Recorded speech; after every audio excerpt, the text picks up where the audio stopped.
قل انفقوا طوعا او كرها لن يتقبل منكم انكم كنتم قوما فاسقين وما منعهم ان تقبل منهم نفقاتهم الا انهم كفروا بالله وبرسوله ولا يأتون الصلاة وإلا وهم كسالى ولا ينفقون إلا وهم كارهون ولا تعجبك أموالهم ولا أولادهم إنما يريد الله ليعذبهم بها في الحياة الدنيا وتزهق أنفسهم وهم كافرون ويحلفون بالله إنهم لمنكم وما هم منكم ولكنهم قوم يفرقون لو يجدون ملجأ أو مغارات أو مدخلا لولوا إليه وهم يجمحون. یہ سورہ توبہ کی آیت نمبر 53 سے میں نے آیت نمبر 57 تک تلاوت کی ہے، اور اس میں انہی منافقین کا ذکر چل رہا ہے جو غزوہ تبوک کے موقع پر طرح طرح کے حیلے بہانے کر کے حضور اقدس صلی اللہ علیہ وسلم سے اجازت مانگ رہے تھے کہ ہمیں اجازت دی جائے کہ وہ جہاد میں شریک نہ ہو. رسول کریم صلی اللہ علیہ وسلم اپنی طبعی نرمی اور شفقت کی وجہ سے ان سے کوئی تعرض نہیں کرتے تھے، اجازت دے دیتے. تو پچھلی آیتوں میں اسی پر بیان ہوا تھا کہ رسول کریم صلی اللہ علیہ وسلم نے جو اجازت دی، اللہ تبارک و تعالیٰ نے اس کے بارے میں یہ فرمایا کہ بہتر یہ ہوتا کہ ان کو اجازت نہ دی جاتی.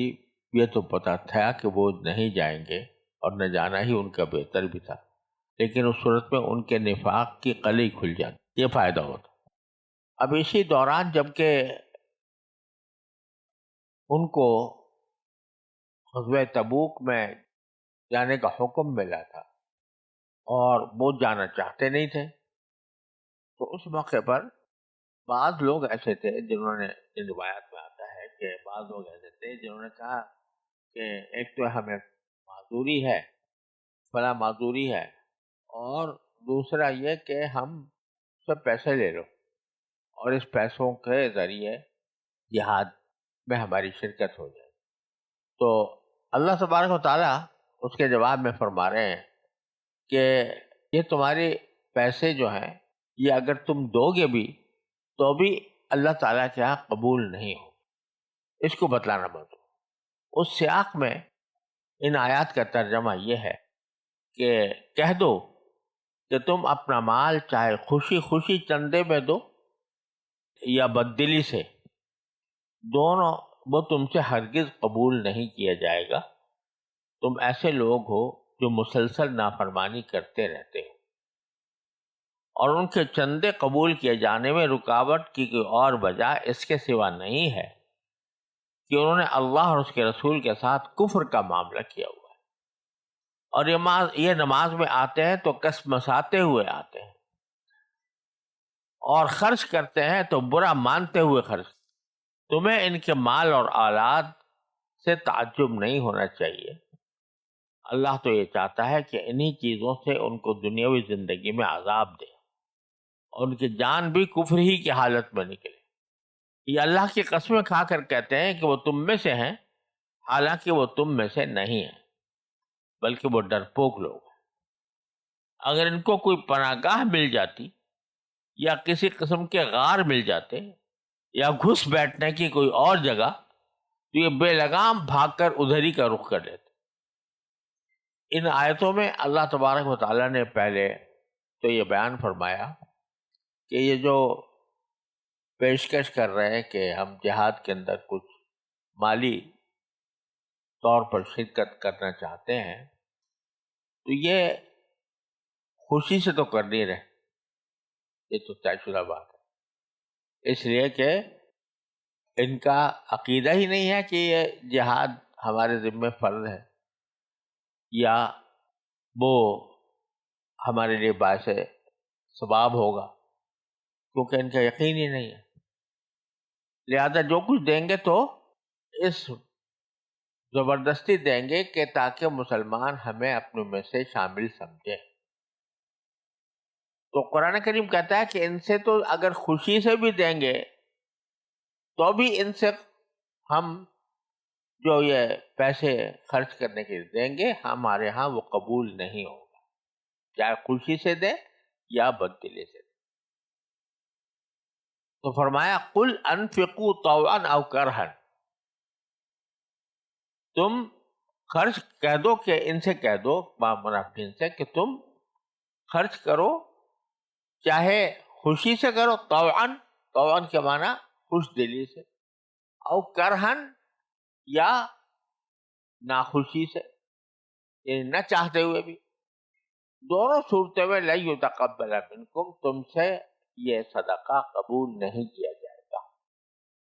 انکم کنتم قوما فاسقین، کیوں؟ اس چونکہ تم ایسے لوگ ہو جو مسلسل نافرمانی کرتے رہے ہو. آگے نافرمانی کی جو اصل جڑ ہے اس کا بیان کرتے ہوئے فرمایا کہ وَمَا مَنَعَهُمْ أَن تُقْبَلَ مِنْهُمْ نَفَقَاتُهُمْ إِلَّا أَنَّهُمْ كَفَرُوا بِاللَّهِ وَبِرَسُولِهِ، کہ ان کے چندے قبول کیے جانے میں رکاوٹ کی کوئی اور وجہ نہیں ہے سوائے اس کے کہ انہوں نے اللہ اور اس کے رسول صلی اللہ علیہ وسلم کے ساتھ کفر کا معاملہ کیا ہے. یعنی اگرچہ ظاہری طور پر مسلمان اپنے آپ کو ظاہر کرتے ہیں لیکن اندرونی طور پر یہ انہوں نے تسلیم نہیں کیا منافقت کی وجہ سے، تو کفر ان کے اندر ان کے دلوں میں بسا ہوا ہے. لہذا ان کا اگر یہ جان بوجھ کر ہنسی خوشی بھی کوئی چندہ دیں گے کسی کی کار خیر میں، خاص طور سے جہاد میں، تو وہ ان کا اللہ کے ہاں قبول نہیں. اس سلسلے میں دو تین باتیں سمجھنے کی ہیں. پہلی بات تو یہ ہے کہ اس آیت کریمہ نے یہ بات واضح کر دی کہ قبولیت سے مراد ہے قبولیت آخرت. ایک قبولیت تو یہ ہوتی ہے کہ آدمی کے سر سے فریضہ اتر گیا، جیسے نماز ہے. نماز آدمی نے اگر اپنے ارکان و شرائط کے ساتھ ظاہری طور پر ادا کر لی تو اس کے سر سے فریضہ اتر گیا، اس کی نماز صحیح ہو گئی، اس معنی میں قبول ہو گئی. دوسرے معنی قبول کے یہ ہے کہ اللہ تبارک و تعالیٰ کے ہاں وہ اجر و ثواب کی مستحق بنے. تو یہ اس کے بغیر نہیں ہوتا کہ آدمی نے وہ نماز صحیح نیت سے اللہ کی رضا کی خاطر پڑھی ہو. اگر ایک شخص جو ہے وہ ریاکاری میں نماز پڑھ رہا ہے، اس کے اندر سے کوئی داعیہ نہیں نماز پڑھنے کا لیکن ریاکاری کے لیے پڑھ رہا ہے، اگر کسی مفتی کے پاس جائے گا کہ بھئی ظاہری طور پر اس نے نماز اس طرح پڑھی ہے، اس طرح قیام کیا، اس طرح رکوع کیا، اس طرح سجود کیا، تو فتویٰ کیا ہوگا کہ نماز درست ہو گئی، یعنی قبول ہو گئی دنیا کے اعتبار سے، اس کے سر سے فریضہ اتر گیا. لیکن اللہ تعالیٰ کے ہاں کیونکہ دل کی نیت ضروری ہے، لہذا دل کی نیت اگر اللہ کو راضی کرنے کے بجائے ریاکاری کی تھی تو اللہ کے ہاں قبول نہیں. یہ چندے کا بھی حال یہ ہے، جو پیسے اللہ کے راستے میں خرچ کیے جائیں، چاہے وہ جہاد میں ہو، چاہے وہ کسی تعلیم میں ہو، چاہے کسی فقیر کو دیے جائیں یا کسی بھی خیر کے مصرف میں خرچ کیے جائیں، اس میں قاعدہ یہ ہے کہ اگر کوئی شخص دل سے ایمان نہیں رکھتا تو اس کا اللہ کے ہاں اس کے چندے کی کوئی قدر و قیمت نہیں ہے، اس کا کوئی اجر و ثواب نہیں ہے، اللہ تعالیٰ کے ہاں وہ قبول نہیں. تو جیسے میں نے عرض کیا یہاں پر جو مراد ہے وہ قبول سے وہ قبولیت مراد ہے جو آخرت میں اللہ تبارک و تعالیٰ جس کے ذریعے جس کی وجہ سے اجر و ثواب عطا فرمائے. تو یہاں پر جو فرمایا کہ ان سے نفقات قبول نہ ہونے کی وجہ اس کے سوا کچھ نہیں ہے کہ وہ کفر رکھتے ہیں اللہ سے. تو یہاں سے یہ بتا دیا کہ آخرت میں اس کا کوئی اجر و ثواب ان کو نہیں. لیکن جہاں تک قبول کے پہلے معنی کا تعلق ہے کہ ظاہری اعتبار سے عبادت درست ہو جائے، اس اعتبار سے کافر کا چندہ یا کافر کا صدقہ آیا معتبر ہے یا نہیں ہے، مسلمانوں کے لیے جائز ہے اس کو لیں یا نہ لیں. جیسے ایک غیر مسلم ہے لیکن وہ کسی اچھے دینی کام کے لیے پیسے خرچ کر رہا ہے، چندہ دے رہا ہے، مسجد بنانے میں دے دیا، مثلا مسجد بن رہی ہے تو اس نے کہا میرے بھی پیسے لے لیں، یا کوئی مدرسہ بن رہا ہے اس میں کہا میں بھی اس میں بھی چندہ دیتا ہوں، کوئی ہسپتال بن رہا ہے اس میں کہہ رہا ہے کہ دے دو. تو اگرچہ وہ کافر ہے لیکن مسلمانوں کے لیے اگر مسلمانوں کی عمومی مصلحت کے خلاف نہ ہو تو اس کو لے لینا جائز. ایک مسجد بن رہی ہے، ایک غیر مسلم آ کر چندہ دیتا ہے تو چندہ قبول کر لینا جائز، لیکن اس کا آخری ثواب جو ہے آخرت میں نہیں ملنے والا. کیوں؟ اس لیے کہ آخرت میں کسی عمل کے مقبول اور باعث ثواب ہونے کے لیے بنیادی شرط یہ ہے، وہ یہ ہے کہ ایمان. اگر ایمان نہیں، کفر ہے، تو پھر اس کا آخرت میں ثواب نہیں ملے. اللہ تعالیٰ ایسے کافروں کے اچھے اعمال کا دنیا ہی میں کچھ بدلہ دے دیتا. دنیا کے اندر ان کو کچھ فائدہ مل جاتا ہے، کوئی بعض اوقات عزت مل جاتی ہے، لوگوں کے اندر وقت میں پیدا ہو جاتی ہے، وغیرہ وغیرہ. دنیا میں ان کو اس کا بدلہ دے دیا جاتا ہے، آخرت میں ان کا کچھ حصہ نہیں. لہذا قبولیت جو یہاں پر ذکر کی جا رہی ہے، وہ قبولیت وہ ہے جو اللہ تعالیٰ کے ہاں اجر و ثواب کا سبب ہے، وہ نہیں ہوگی. منافقوں اگر چندہ دیں بھی تو ان کا چندہ اللہ کے ہاں قبول ہے. ایک بات. دوسری بات یہ ہے کہ یہاں اللہ تبارک و تعالیٰ نے ان کے چندہ قبول نہ ہونے کے کئی اسباب بیان. ایک تو یہ کہا کہ یہ فاسق ہیں، یہ لوگ نافرمان. دوسری یہ کہا کہ یہ اللہ کے رسول سے کفر کرتے. تیسری یہ کہا کہ نماز میں نہیں آتے مگر دس برساتے ہوئے. اور چوتھے یہ کہ وہ اگر پیسے خرچ کرتے بھی ہیں تو بددلی سے کرتے ہیں، دل سے نہیں. تو یہاں اس میں آخرت کے اندر قبول ہونے کی شرط کے لیے جو بنیادی چیز ہے وہ ہے کفروا باللہ و رسول. وہ یہ کہ یہ اللہ کے اور اللہ کے رسولوں کے کافر سے منکر ہے، کافر ہے. اور کفر وہ چیز ہے کہ جو انسان کے تمام نیک اعمال کو بھی حبط کر دیتا ہے، جس کے بعد کوئی عمل اللہ کے یہاں مقبول نہیں ہوتا. لہذا یہ پیسے خرچ کر رہی ہے. اب کفر کی میں پہلی جگہ فاسق کا لفظ استعمال کیا ہے، انکم کنتم قوما فاسقین، تم نافرمان لوگ. فسق کے لفظی معنی ہوتا ہے نافرمانی، اور اس فسق کا اعلیٰ درجہ ہوتا ہے کفر. تو وہاں پر بھی فاسقین سے مراد، فسق سے مراد وہ فسق ہے جو کہ انسان کو کفر تک لے جاتا ہے، یعنی اللہ اس کے رسول کی بات نہ ماننا. آگے جو آپ ذکر کیے ہیں وہ پہلے کفر، اور پھر یہ کہ نماز میں نہیں آتے مگر سستی کے ساتھ اور کسمساتے ہوئے. اس سے ایک دو باتیں معلوم ہو رہی ہیں. ایک تو یہ کہ انسان کو جب نماز پڑھے تو نماز جو ہے وہ نماز کے لیے اٹھتے ہوئے ایسا نہ اٹھنا چاہیے جیسے کہ آدمی ایک بہت ہی مصیبت کے لیے کھڑا ہو رہا ہے، مشقت کے لیے کھڑا ہو رہا ہے، اس کے لیے اپنے آپ کو تیار کرنا پڑ رہا ہے زبردستی، اور اس انداز سے جیسے کہ نامناسب یا غلط کام کی طرف یا مشکل کام کی طرف آدمی اٹھ رہا ہے، اس انداز سے اٹھے. یہ ایک مومن کی کے شایان شان ہے. کس مساتے ہوئے اٹھنا، جب ارادہ ہے نماز پڑھنے کا تو پھر عام طریقے سے جیسے کسی بھی کام اپنے معمول کے کام کے لحاظ سے ہوتا ہے اس طرح اس کو اٹھنا چاہیے.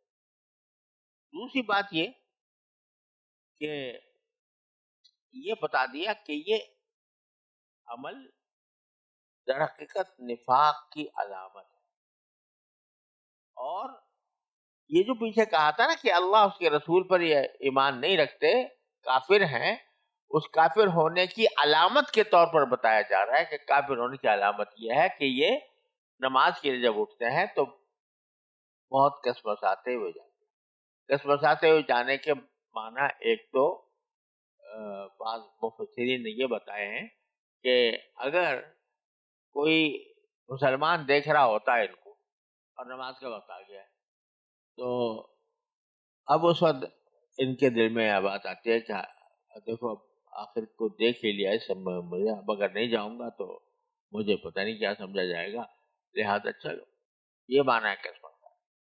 اور دوسرے بات یہ کہ قسمت کے بارے یہ کہ دل نہیں چاہ رہا، لیکن زبردستی کر کے۔ دل کیوں نہیں چاہ رہا؟ اس لیے کہ دل میں ایمان ہی نہیں ہے۔ اگر ایمان ہوتا تو چاہے دل نہ چاہ رہا ہوتا پھر بھی آدمی جاتا ہے، اس لیے کہ ایمان کی وجہ سے جاتا ہے، لیکن یہاں ایمان ہی نہیں سر۔ جب ایمان نہیں ہے تو پھر یہ کیسے جائیں گے اس طرف؟ تو یہ ایک طرح سے وہ جو کہا ہے کہ یہ اللہ اس کے رسول سے انہوں نے کفر کیا ہے، اس کی علامت کے طور پر یہ بات فرمائی گئی کہ وہ نماز کے لیے آتے ہیں تو کسمساتے ہوئے آتے ہیں۔ وَلَا يُنْفِقُونَ إِلَّا وَهُمْ كَارِهُونَ، اور کوئی مال اگر خرچ کرتے بھی ہیں تو ناپسند کرتے ہوئے، برے دل سے، برا مانتے ہوئے کہ یہ مصیبت ہمارے پر آ گئی کہ ہمیں دینے پڑ گئے پیسے۔ یہ دونوں باتیں متفرع ہیں ان کے کفر پر، یعنی کیونکہ کفر ہے، حقیقت میں ایمان ہے نہیں، لہذا کوئی نیکی کا کام اگر کرتے بھی ہیں تو وہ بددلی سے کرتے ہیں کیونکہ اندر سے ان کا ایمان ہی نہیں۔ یہاں سے یہ بات بتفصیل اس سے عرض کر رہا ہوں کہ اگرچہ نماز پڑھنے کے لیے جب آدمی کھڑا ہو تو اس کو چاہیے کہ وہ اہتمام کے ساتھ، محبت کے ساتھ اور چستی کے ساتھ کھڑا ہو۔ چستی کے ساتھ کھڑا ہونا اچھی بات نہیں ہے، لیکن اس سے کفر بھی لازم نہیں آتا۔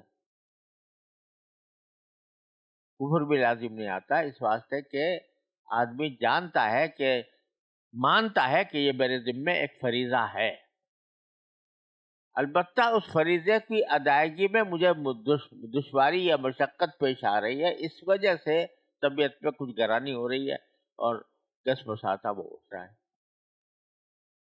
تو یہ اس سے کافر نہیں ہوتا، اس سے آدمی منافق نہیں سمجھا جائے گا، کیونکہ دل میں الحمدللہ ایمان موجود ہے، دل میں معلوم ہے کہ میرے ذمہ فریضہ ہے اور میں جو کسمسا رہا ہوں وہ اپنے نفس کی کمزوری کی وجہ سے کسمسا رہا ہوں، تو اس لیے اس سے کفر لازم نہیں آتا، اس سے نفاق لازم نہیں آتا، کیونکہ دل الحمدللہ ایمان پر مطمئن ہے۔ بلکہ جہاں آدمی کو زیادہ مشقت ہو رہی ہو وہاں اس مشقت کا مقابلہ کر کے اگر آدمی کھڑا ہوگا تو اس پر انشاءاللہ اس کو اجر و ثواب بھی زیادہ ملے۔ تو اس لیے یہ جو صفت بیان کی جا رہی ہے کسمساتے ہوئے اٹھنا، یہ نفاق کی علامت اس وقت ہے جبکہ دل میں ایمان نہ۔ اگر دل میں ایمان ہو اور پھر آدمی کسمساتے ہوئے اٹھے تو یہ نماز کے شایان شان تو نہیں ہے، لیکن اگر دل میں ایمان ہے تو اس سے وہ فاسق یا منافق یا کافر بھی نہیں سمجھا جائے گا۔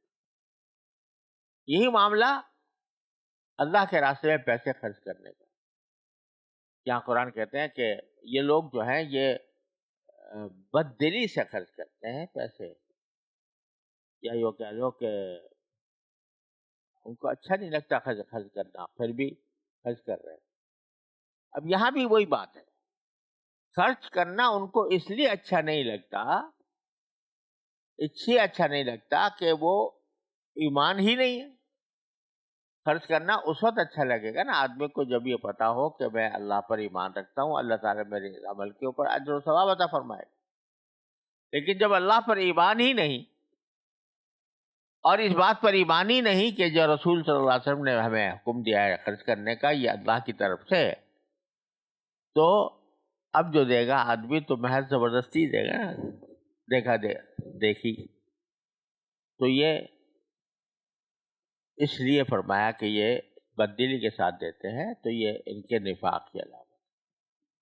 لیکن یہاں بھی میں وہی بات عرض کروں گا کہ اگر انسان کے دل میں ایمان ہے اور لیکن طبیعت میں کچھ بخل بھی، تبھی ہے وہ بخل. اب جب دینے کا موقع آیا، شریعت کی طرف سے مطالبہ ہوا اور دیا، اس نے دے دیا اسے یہ سوچ کر کہ بھئی اللہ کا حکم ہے، لیکن دل میں کچھ رکاوٹ ہو رہی تھی، کچھ دل میں یہ ہو رہا تھا کہ یہ پیسہ میرا جا ہی رہا ہے، اس کے اوپر کچھ حسرت، اللہ بچائے، حسرت کا لفظ تو اچھا نہیں ہے، لیکن یہ کہ اس کو کچھ تکلیف ہو رہی. یہ تکلیف اگر طبعی ہے تو اس کے اوپر کوئی مواخذہ نہیں، جبکہ ایمان ہے کہ میرے ذمہ واجب تھا اور میں دے رہا ہوں اس کے. اور یہ جیسے حدیث میں رسول کریم صلی اللہ علیہ وسلم نے ارشاد فرمایا کہ صدقہ، اچھا صدقہ کیا ہے کہ آپ صدقہ کرو انت صحیح شحیح تأمل الفقر و تأمل الغنى و تخشى الفقر. بتاؤ، سب سے اچھا صدقہ وہ ہے کہ تندرستی کی حالت میں کیا جائے، جبکہ تمہیں یہ خیال ہو کہ اگر پیسے رہیں گے تو میں غنی ہو جاؤں، اور اگر جائیں گے تو کسی وقت فقیر بھی بن سکتا ہوں. یہ خشیت بھی ہو. تو یہ خشیہ، یہ خوف کہ مجھے اگر میں نے پیسے دے دیے کہ ایسا نہ ہو کہ آگے مجھے ضرورت پڑ جائے، میرے پاس پیسے نہ رہے، یہ دل میں محض کا خیال پیدا ہو جانا، یہ صدقے کی قبولیت کے منافی نہیں ہے. تخشى الفقر. اور قرآن نے فرمایا احضرت الانفس الشح، انسانوں کے دلوں میں مال کی محبت تو ڈال دی گئی ہے، لہذا جب مال جاتا ہے تو کچھ نہ کچھ انسان کو تھوڑا بہت اگر رنج ہوتا ہے، تو ایمان کے ساتھ اگر ہوتا ہے تو اس میں کوئی نقصان نہیں. البتہ جہاں ایمان ہی نہ ہو، الیاذ باللہ، اور تو وہاں تو رنج پکا ہے نا، کیونکہ یہاں تو رنج ایسا ہو رہا ہے بھائی تھوڑی دیر کے لیے مجھے تکلیف پہنچے گی، پیسے میرے پاس سے نکلیں گے تو تھوڑی دیر مجھے تکلیف پہنچے گی، لیکن آخرت میں مجھ کو اس کا بڑا اجر ملنے والا ہے. لیکن یہاں اس کہتا ہے یار آخرت تو ملنا ہی نہیں ہے، دنیا میں چلا گیا، تو اس کے نتیجے میں اس کو جو کراہت ہوگی، اس کو جو برا لگے گا، وہ بہت زیادہ لگے گا. یہاں اس کا ذکر ہو رہا ہے. اور ساتھ ہی یہ بھی عرض کر دوں کہ یہ جو میں کہہ رہا ہوں کہ اگر مال کی تھوڑی بہت محبت کی وجہ سے، جو فطری اور طبیعی ہوتی ہے، کوئی پیسے جانے سے کوئی دل میں افسوس کوئی پیدا ہوا ہے معمولی، انشاءاللہ وہ معاف ہوگا. لیکن ایک یہ ہے کہ پیسے جو دیے گئے وہ اللہ کے لیے دیے ہی نہیں گئے، وہ دکھاوے کے لیے دیے گئے، تاکہ لوگ مجھے سخی کہیں، تاکہ لوگ یہ سمجھیں کہ میں اللہ کے راستے میں بہت خرچ کرنے والا ہوں. شروع ہی سے نیت خراب ہو گئی. تو چاہے مومن بھی ہو، مسلمان بھی ہو، اور اس کو صدقہ کرنے کا ثواب کا بھی علم ہو، لیکن اس وقت جو وہ دے رہا ہے اس کا مقصود سوائے دکھاوے کا کچھ اور ہے، تو یہ بھی شرک خفی ہے، لہذا اس پر کوئی اجر نہیں ملنے والا، الٹا گناہ ہونے کا. اور بڑا اس سے مجھے مسلمانوں کو اس کا خیال کرنا چاہیے کہ لوگوں کو ریاکاری کے ذریعے پیسے دینے پر آمادہ نہ کریں. جیسے باقاعدہ اجتماعات بلائے جاتے ہیں اس کام کے لیے کہ اس میں چندہ ہوتا ہے، اور چندے میں اعلان کیا جاتا ہے کہ فلاں نے اتنا دیا، بھائی فلاں نے اتنا دیا، فلاں نے اتنا دیا. اس صورتحال میں ایک بیچارہ اچھا خاصا کھاتا پیتا آدمی بیٹھا ہے، اس کا بالکل دل نہیں چاہ رہا کہ اس کام میں پیسے دو، نہ دل چاہ رہا ہے اور نہ اس کو اس کی ضرورت محسوس ہو رہی ہے.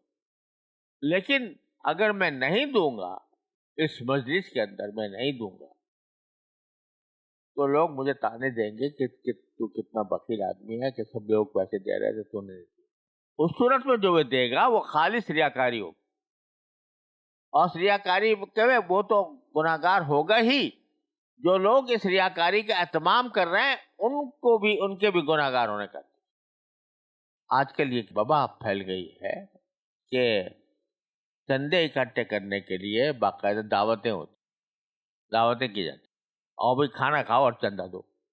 یعنی کھانے کی دعوت پتہ نہیں وہ لالچ ہوتا ہے کھانے کا، کوئی لالچ میں آئے گا کھانا دینے کے لیے، کیا ہوگا.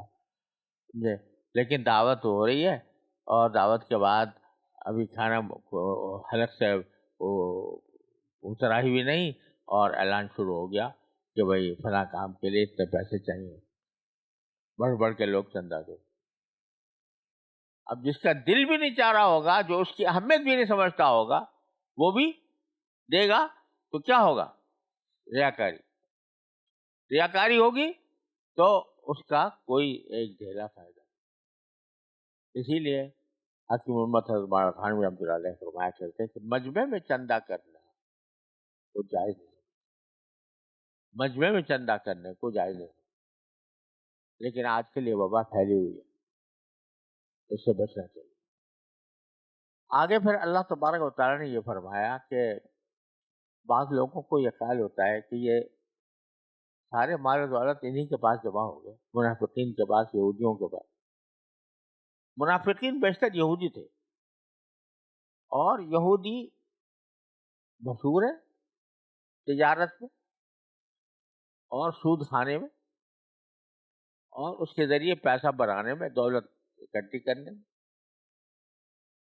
تو یہاں درمیان میں اللہ تبارک و تعالیٰ نے یہ بھی فرما دیا کہ بعض لوگوں کو خیال ہوتا ہے کہ ان کے اعمال تو اتنے خراب ہیں، ایمان ان کے پاس نہیں، دھوکہ یہ دیتے ہیں، جھوٹ یہ بولتے ہیں، پیسے ریاکاری اگر خرچ کرتے نہیں یا کرتے ہیں تو ریاکاری کے لیے کرتے ہیں، نماز میں آتے ہیں تو ایسے ہی قسمت آتے ہوئے آتے ہیں. خراب اعمال تو ان کے خراب ہے. لیکن دنیا میں دولت بہت ملی ہوئی ہے، پیسے بہت ہیں ان کے پاس. تو بعض اوقات لوگوں کو اس پر تعجب ہوتا ہے کہ اللہ تعالیٰ نے باوجود اس کام کے کہ ان کے اعمال خراب ہیں، ان کو دنیا میں بہت نواز رکھا. اس کا جواب اللہ تعالیٰ نے اگلی آیت میں دیا، فرمایا فَلَا تُعْجِبْكَ أَمْوَالُهُمْ وَلَا أَوْلَادُهُمْ. تمہیں ان کے مال اور اولاد کی کثرت سے تعجب نہیں ہونا چاہیے. دوسرے الفاظ میں لفظی ترجمہ کریں کہ ان کے مال اور ان کی اولاد تمہیں تعجب میں نہ ڈالے. کیوں؟ انما یرید اللہ لیعذبہم بہا فی الحیاۃ الدنیا وتزہق انفسہم کافرون.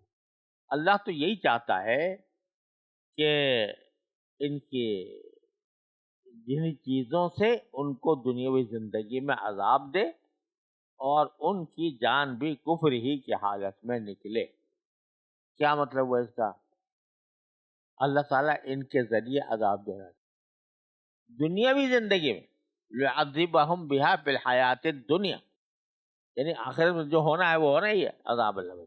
اس دنیا کے اندر بھی ہم ان مال و دولت کے ذریعے ان کو عذاب دینا چاہتے ہیں. دنیاوی زندگی کیا عذاب دینا چاہتے ہیں؟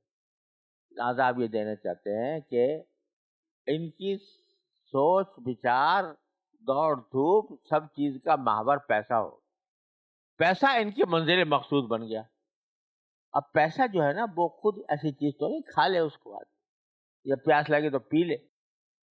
تو ہوتا کیا ہے کہ جب انسان مال کی محبت میں گرفتار ہوتا ہے تو وہ گنتی کرتا رہتا ہے، آج میرے پاس اتنے ہو گئے پیسے، آج اتنے ہو گئے، آج اتنے ہو گئے.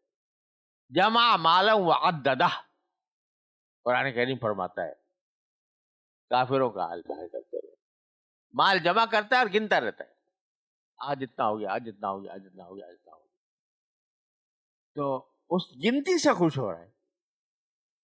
ارے بھائی وہ گنتی تجھے کتنا فائدہ پہنچا رہی ہے؟ اول تو اس گنتی کو بڑھانے کے لیے جو محنت کر رہا ہے، جو مشقت کا جھیل رہا ہے، جو پریشانی اٹھا رہا ہے، تیرے دماغ اسی طرف لگا ہوا ہے، یہ مزہ آ رہا ہے، اس میں نقصان ہو رہا ہے، یعنی تکلیف ہو رہی، مشقت جو اٹھا ہے، ہر وقت تیرے دماغ پہ یہ سوال ہے. تجھے بس اوقات جب انسان تجارت میں، بزنس میں اور پیسہ کمانے میں دن رات منہمک ہو جاتا ہے، تو نہ بیوی بچوں کا فکر کے ساتھ بیٹھ کے آرام سے بات چیت کرنے کا موقع، نہ دنیا کی اور کوئی راحت، نیند آتی نہیں رات کو سونے. تو سوال یہ ہے کہ پیسہ مقصود ہے یا راحت مقصود ہے؟ راحت اگر مقصود ہے تو یہ پیسہ کیا، کس کام کا؟ تیرے بینک بیلنس کے اندر روز اضافہ ہو رہا ہے. بینک بیلنس، وہ بینک بیلنس پڑھ کر، اس کا اسٹیٹمنٹ پڑھ کر خوش ہوا کر روزانہ کہ میرا پیسہ اتنا بڑھ گیا. لیکن رات کو تجھے نیند آتی ہے؟ نہیں آتی. مثلاً بھوک لگتی ہے کھانا کھانے کے لیے؟ جو دیہاتی آدمی ہے، جو محنت مشقت کر کے ساگ روٹی کھاتا ہے، تو وہ بھوک سے کھاتا ہے اور ڈٹ کر کھاتا ہے، اس کا مزہ لیتا ہے. اور تو دن رات مل بڑھانے میں لگا ہوا ہے. مل بڑھ رہے ہیں تیرے، صنعتیں بڑھ رہی ہیں، تیرے بینک بیلنس میں اضافہ ہو رہا ہے، وہ گن گن کے خوش ہو رہا ہے تو جامع مال محددہ. اور کھانے پر بیٹھے تو بھوک ہی نہیں، کھانا کھا لے تو پیٹ میں خرابی ہو گئی. تو کیا مزہ ملا تجھے اس کا؟ یعنی اس مال کے کمانے کی ساری مشقت تو تیرے حصے میں آئی، اور بسا اوقات اس کا مزہ تجھے ملا نہیں. تو اس لیے اللہ تعالیٰ اس مال و دولت کے ذریعے تجھے دنیا ہی میں عذاب دے رہا ہے، لِيُعَذِّبَهُمْ بِهَا فِي الْحَيَاةِ الدُّنْيَا. دوسری بات یہ کہ یعنی ایسے آپ دیکھیں ہمارے سامنے نظیریں، مثالیں اتنی زیادہ ہیں کہ ان کا گننا بھی مشکل ہے، کہ لوگ جو ہے ان کے مال و دولت پر رش کرتے یا لیت لنا مثل ما اوتی قارون انہ لذو حظ عظیم. دیکھ کر یہ کہتے ہیں کہ ایسے ہے، کاش اتنا مال ہمیں بھی ملا ہوتا، یہ تو بڑا نصیبے والا آدمی ہے، بہت پیسے ملے. لیکن جہاں تک تعلق ہے اس سے راحت حاصل ہونے کا، وہ راحت اس کو نہیں ملتی عام طور پر جب تک ایمان ساتھ نہ ہو اور ایمان کے تقاضوں پر عمل نہ ہو، تو پھر وہ انسان کے لیے نقصانی بن جاتا ہے. اب فرض کرو جس کا آخرت پر ایمان نہیں ہے اور اس کا بینک بیلنس پہنچا ہوا ہے بلینس میں، ٹھیک ہے. اب اگر جب وہ بیمار ہوا اور موت کا وقت قریب آنے لگا، تو اس کو جتنی حسرت ہوگی کہ ہے یہ جو میرے بلینس کا ساری زندگی میں نے اس کو کمایا تھا، اور اب میں اس کو چھوڑ کے جا رہا ہوں دوسروں کے لیے، وہ حسرت کا آپ تصور کریں.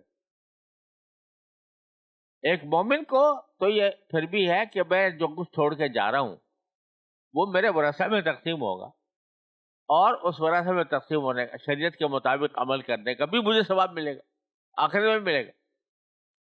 لیکن جو آدمی اللہ پر ایمان نہ رکھتا ہو، آخرت پر ایمان نہ رکھتا ہو، وہ اگر چھوڑ کر جا رہا ہے تو اس کے پاس حسرت کے سوا اور کیا ہے کہ یہ پیسے میں سارے، ہائے میں نے اتنی مصیبتوں سے کمائے تھے اور آج میں اس کو چھوڑ کے جا رہا ہوں. تو انما یرید اللہ لیعذبہم بہا فی الحیات الدنیا، اللہ تعالیٰ چاہتا ہے کہ انہی مال دولت کے ذریعے ان کو دنیا کی زندگی میں بھی عذاب دے. بتزہق انفسہم وہم کافرون، اور ان کی روح بھی اس حالت میں نکلے کہ یہ کافر ہے. وَيَحْلِفُونَ بِاللَّهِ إِنَّهُمْ لَمِنْكُمْ، اور یہ قسمیں کھاتے ہیں، یہ منافق لوگ اللہ کی قسمیں کھاتے ہیں کہ وہ تم میں سے ہیں، یعنی مسلمان ہی ہیں. وَمَا هُمْ مِنْكُمْ، لیکن حقیقت میں تم میں سے نہیں ہے. وَلَكِنَّهُمْ قَوْمٌ يَفْرَقُونَ، لیکن یہ ایسی قوم ہے کہ جو ڈرتے یہ ہے کہ اگر ہم اپنے کفر کا اظہار کر دیں گے تو ہمیں مسلمانوں کی طرف سے جو ہے وہ مراعات نہیں ملیں گی جو اس وقت ملی ہوئی ہے. یہ ڈرتے ہیں، اور اس بات سے ڈرتے ہیں کہ کہیں یہ مسلمان اگر مغلوب ہو گئے تو ہم بھی ان کے ساتھ مغلوب ہو جائیں گے. اس وجہ سے وہ حقیقت میں تمہارے ساتھ، اور ان کا حال یہ ہے کہ جب کبھی کسی تمہارے دشمن سے مقابلہ آ جائے تو یہ تمہارا ساتھ دینے کے بجائے بھاگ کھڑے ہوں گے، اپنے آپ کو کہنے کے چھپانے کی فکر میں. اس کے لیے فرمایا لو یجدون ملجان او مغارات او مدخلا تولوا الیہ وہم یجمعون، اگر یہ لوگ ان کو کوئی پناہ گاہ مل جائے، ملجان او مغارات، یا کوئی غار مل جائے چھپنے کے لیے، او مدخلا، یا گھس بیٹھنے کی کوئی جگہ، جو لبل بھاگ کے اسی طرف چلے جائیں گے اور یہ تمہیں چھوڑ کر وہ اس طرف بھاگ کھڑے ہوں گے. مقصد کہنے کا یہ ہے کہ اگر کبھی کہہ تو نہیں ہے کہ ہم تمہارے ساتھ ہیں، لیکن کسی دشمن سے مقابلہ ہو گیا تمہارا تو اس وقت تمہارا ساتھ دینے کے بجائے بھاگ کھڑے ہوں گے جو بھی جگہ ان کو ملے. 3 لفظ استعمال کیے قرآن نے، ملجا پناہ گاہ، جیسے قلعہ ولا کسی گھر میں چھپ گئے، کسی قلعے میں چھپ گئے، او مغارات، یا کسی غار میں چھپ گئے، او مدخلا، یا کوئی بھی ایسی جگہ جہاں گھس کر بیٹھا جا سکے چھپ کر، وہاں یہ بھاگ کے چلے جائیں گے اور تمہیں چھوڑ جائیں گے. لہذا ان کی کسی بات کا بھروسہ نہیں ہے اور ان پر کسی قسم کا بھی اعتماد نہیں کیا. وصلی اللہ تعالیٰ